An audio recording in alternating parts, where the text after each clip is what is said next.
Properties of liquid. Liquid do not have fixed shape but have fixed volume.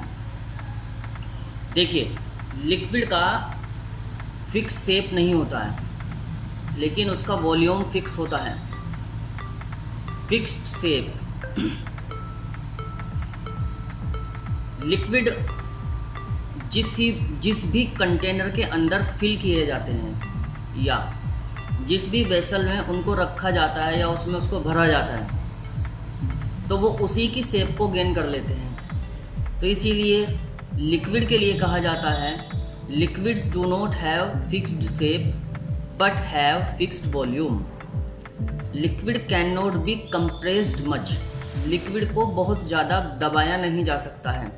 तो आप देखेंगे कि अगर पानी पर या किसी चीज़ पर ऐसी जो लिक्विड चीज़ें हैं बहुत सारी जो आपके आसपास होती हैं, तो उसको दबा कर भी देखते हैं तो या अगर उस पर हाथ रखते हैं तो एकदम से वो प्रेस हो जाता है.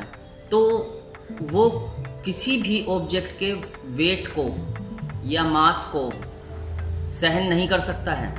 तो इसी वजह से वो लिक्विड होता है. Liquid has lesser density as comparison to the solid. Liquid की जो डेंसिटी होती है वो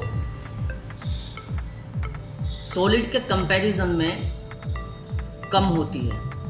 आपको पहले भी हमने बताया था कि density depends on particles space. Particle के बीच में जितना कम स्पेस होता है उतनी ही डेंसिटी ज़्यादा होती है, और जितना स्पेस ज़्यादा होता है उतनी ही उसकी डेंसिटी कम होती है. Liquid have a tendency to flow. Liquid की बहने की एक टेंडेंसी होती है. मतलब अगर मान लीजिए कोई भी लिक्विड चीज़ होगी, उसको ऊपर से नीचे गिराया जाएगा तो वो बहेगी. मतलब एक जगह से दूसरी जगह पर वो बहकर चली जा सकती है. सभी लिक्विड्स ऐसे ही होते हैं. Liquid possess the property of diffusion. Liquid diffusion की प्रॉपर्टी को पोज करता है. कैसे करता है? क्योंकि लिक्विड को किसी दूसरे लिक्विड में मिलाया जा सकता है. तो दूध को पानी में मिलाया जा सकता है, और फिर दूध को पानी में मिलाया जा सकता है, और रूह अफ़ज़ा को भी पानी में मिलाया जा सकता है. तो प्रॉपर्टी ऑफ गैसेस. अब गैसेस की जो प्रॉपर्टी होती है, gases does not have a fixed shape and volume. तो जो गैस होते हैं ना तो उनका कोई फिक्स शेप होता है और ना ही उसका फिक्स्ड वॉल्यूम होता है. तो जहाँ पर भी गैस को छोड़ा जाता है वो वहीं पर ही काफ़ी जगह में फैल सकती है, महसूस कर सकते हैं. तो स्टूडेंट्स,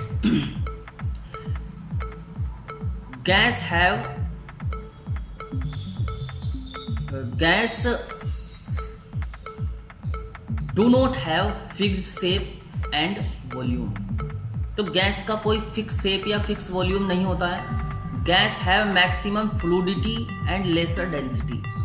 तो जो गैस की बहुत ज़्यादा फैलने की प्रॉपर्टी होती है और होती है least rigidity.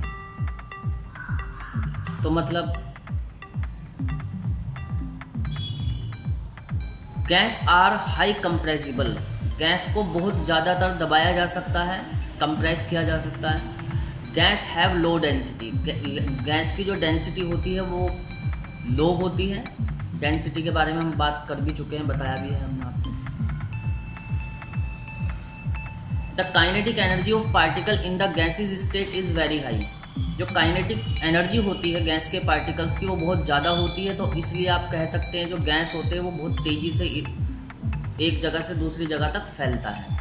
Gas exerts pressure. Gas जो होता है वो प्रेशर को एक्सर्ट करता है. Gas diffuse very rapidly. Gas बहुत तेज़ी से फैल सकती है, और क्योंकि उसकी डेंसिटी लो होती है.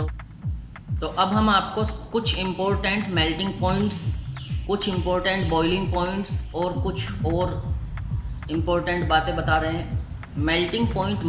Melting point of ice equals to 0 degree celsius. Melting point of iron equals to 1535 degree celsius. Melting point of potassium equals to 63.5 degree celsius. Boiling point of water equals to 100 degree celsius. Boiling point of alcohol equals to 78 degree Celsius, freezing point of water equals to 0 degree Celsius. Freezing point of water equals to 0 degree Celsius. अब students हम आते हैं अपने अगले topic पर, जो है latent heat. The latent heat energy which required has to be supplied to change the state of matter और substance is called latent heat. तो स्टूडेंट्स, लेटेंट हीट वो होती है जो हम किसी भी सब्सटेंस को या किसी भी मैटर को सप्लाई करते हैं जिससे कि उसकी स्टेट में चेंज आ जाता है, जिससे कि उसकी स्टेट में चेंज आता है, तो उसको लेटेंट हीट बोला जाता है। तो जैसे कि मान लीजिए किसी ऑब्जेक्ट को हम हीट दे देते हैं, हीट एनर्जी प्रोवाइड करते हैं या हीट एनर्जी उसमें सप्लाई करते हैं, और हीट एनर्जी सप्लाई करने के बाद फिर उसके स्टेट में चेंज आ जाता है। तो स्टेट में जब चेंज आता है तो स्टेट में चेंज आने के बाद या तो वो सॉलिड से लिक्विड में कन्वर्ट हो जाएगा या फिर वो लिक्विड से वेपर में कन्वर्ट हो जाएगा। तो इस चेंज को करने के लिए जितनी भी हीट की रिक्वायरमेंट होती है वो लेटेंट हीट होती है। तो लेटेंट हीट को दो पार्ट में डिवाइड किया गया है। फर्स्ट होता है आपका latent heat of fusion, number 2 होता है लेटेंट हीट ऑफ वेपोराइजेशन।